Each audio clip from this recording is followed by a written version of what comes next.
So 2 questions on the US election. Can Donald Trump win? And would it be a good thing for America and the world if he does win? Well, I think he can win, assuming that he'll be put on the ballot, as far as I've been able to tell. And God only knows how reliable the polls are, and generally not very, because the questions are usually biased unconscionably. He's certainly popular enough to win. I don't see another candidate emerging on the Republican side at the moment who poses a threat. There are some interesting people running, that's for sure. It looks to me like DeSantis is a pretty competent character, and Vivek Ramaswamy is, at minimum, very interesting and bright and quite the disruptive force. On the Democrat side, Dean Phillips, who almost no one knows about, and who the Democrats are doing, what would you say, everything they can to keep it that way. He's an interesting alternative to Biden. I don't think Kennedy has a chance, although there are some things about him I like. I think Trump could win. Will that be good?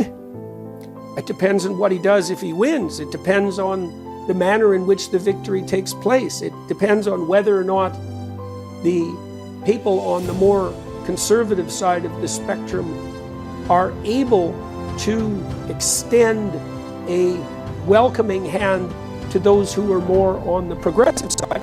And it certainly depends on whether those on the progressive side are willing to dispense with some of the ideological stupidity that possesses them, that is generating an endless sequence of unnecessary culture war.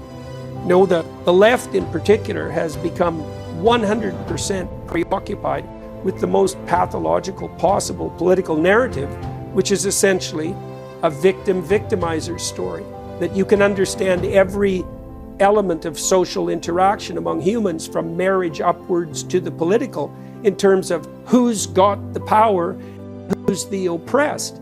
And there's nothing in that but an endless recipe for not only for the most bitter of soul-devouring resentments, but for the application of any form of vengeance imaginable. I can't imagine, this is something that possesses the universities as well, there's nothing more toxic than a victim-victimized narrative. And that certainly possesses the radical left in particular to the nth degree. And there's nothing in that but disaster. So, it's part parcel of what we've been discussing. There's going to be very rapid change, not least on the electoral front in the upcoming year.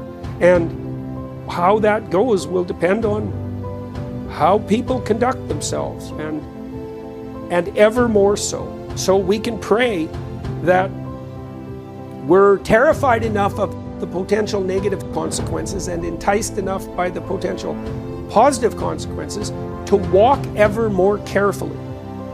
We'll see. If you have big toys, you better be a big boy. And we don't have big toys, we have giant toys. And they will stomp us into the ground unless we're wise enough to guide them properly.